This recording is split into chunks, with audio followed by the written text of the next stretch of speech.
comme vous vous en doutez, on n'a pas tout à fait la même lecture par rapport à ce budget primitif.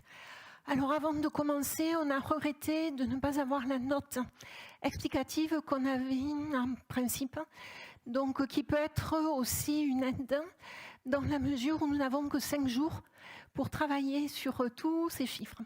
Et puis après, je note avec beaucoup d'intérêt la joie de M. Franck devant la sobriété heureuse.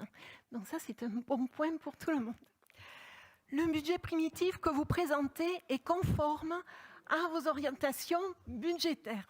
Il souffre d'un contexte général difficile, d'inflation de l'alimentation, d'envolée du coût de l'énergie, après un été caniculaire qui nous a laissé largement entrevoir ce que sera notre futur, particulièrement pour les plus vulnérables d'entre nous. Il y a bien sûr dans ce budget des points que nous soutenons, comme les études pour travaux de rénovation des bâtiments publics. Sur les études en général, il serait intéressant de savoir sur quels travaux elles débouchent in fine l'année suivante. Nous soutenons aussi le budget participatif ainsi que l'engagement pour le Centre européen des nouvelles mobilités à hauteur de 1,5 million. Malgré cela, nous ne voterons pas le budget, car il nous paraît bien trop éloigné des besoins des Albigeois et des besoins de notre cité pour rester vivable face au réchauffement climatique. Aussi, nous constatons une stabilité remarquable de la subvention accordée au CCAS, alors que les besoins sociaux augmentent fortement. 2021, 1 716 000 euros. 2022, 1 716 000 euros.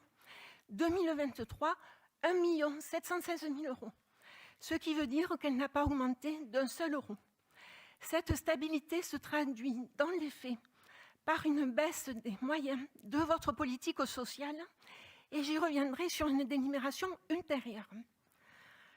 Nous constatons aussi l'anachronisme de votre politique d'urbanisme, qui passe par la destruction de l'existant au moment où l'argent devient rare, pour reprendre vos mots, Madame le maire, et la construction immobilière à tout craint. Alors je citerai par exemple la destruction du bâtiment entièrement rénové et remis aux normes prévues du centre social et halte garderie de Cantepot, qui oblige à réaménager la maison de quartier et à construire une nouvelle halte garderie pour 4,5 millions. Je citerai aussi la destruction du parc Ferrier pour le transformer en jardin inclusif de la Madeleine. Là, j'aurais une question. Excusez-moi, il fait tellement chaud. Excusez-moi. Pourriez-vous nous en indiquer le budget prévisionnel? Donc, la transformation du square d'Aragon en jardin inclusif a frisé le million d'euros. Donc, nous voudrions savoir à quoi nous attendre pour le jardin de la Madeleine. Je citerai aussi la construction d'une nouvelle école dans le quartier ouest à Pinérato, qui est quand même une conséquence notamment de la fermeture de l'école Camille Claudel. À noter, cette nouvelle école ne sera pas au milieu de nulle part, puisque vous avez autorisé un projet d'étalement urbain sur 17 hectares. Les riverains de centre-ville, auxquels vous expliquez tout le bienfait de la densification de la ville, apprécieront. Par ailleurs, de façon générale, l'absence de plan pluriannuel d'investissement pour la ville d'Albi nous semble problématique. Cet outil permettrait pourtant de suivre un projet défini avec son budget d'investissement sur plusieurs années pour que les élus comme les citoyens sachent d'où nous partons, où nous allons et comment nous y arriverons. Donc là, j'ai une question, mais vous y avez en partie répondu tout à l'heure. Pour l'école de Pinérato, donc seuls 180 000 euros sont inscrits au budget primitif. Donc a priori, c'est juste pour la maîtrise d'œuvre, c'est ça? D'accord. Donc parce que j'avais posé la question sur l'étape. Et puis ensuite, est-ce qu'on avait une petite idée du budget prévisionnel de cette opération? 180 000 euros, c'est aussi le montant inscrit pour le futur musée La Pérouse. Donc là, c'était pareil. Une autre question, quel est le projet que vous engagez avec les finances de la ville, c'est-à-dire nos impôts, et sur quel montant? Or, c'est toujours dans un objectif de visibilité en fait à long terme. Donc, les aménagements sportifs continuent bon train. Pratiquement 1,4 million pour le stadium, 780 000 € pour la plaine des sports. À ce sujet, une autre question. Pourriez-vous nous indiquer ce que va coûter la permanence de la piste de cyclocross? Albi sera la première ville de France à en posséder une, dont nous aimerions savoir quel en sera le prix à payer chaque année.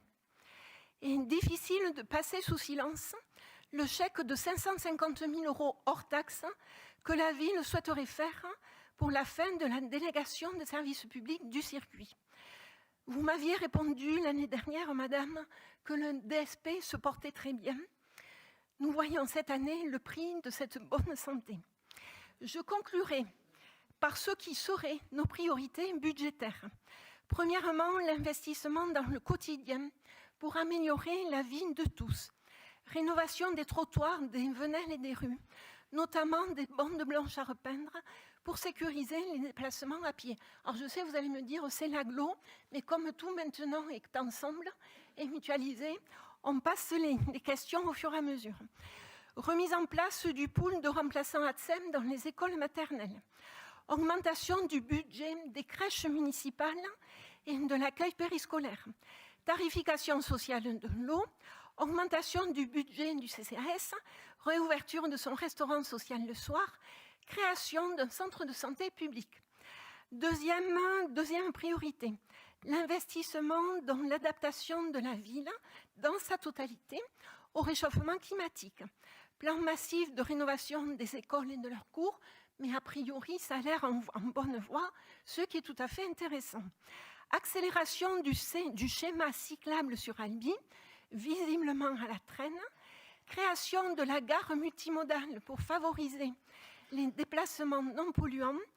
Urbanisme favorisant la santé par la préservation des parcelles vertes et la renaturation large de la ville, voire son ensauvagement. Ensuite, troisième point, l'investissement dans l'économie durable, priorité à l'alimentation et relocalisation de la production, soutien du BTP par la commande publique sur les techniques innovantes comme le béton de chanvre, une filière bois et développement de réseaux de chaleur, un tourisme et des commerces durables. Le tout en développant largement la participation des riverains, usagers, commerçants et professionnels de tous ordres, que ce soit à la réflexion comme à la construction de solutions. C'est de cet engagement citoyen que naîtra la dynamique de métamorphose indispensable sans laisser personne sur le bord du chemin. Je vous remercie pour les réponses à mes questions. Madame Ferrand-Lefranc, le coût du jardin de la Madeleine en 2023, c'est 550 000 € hors taxe.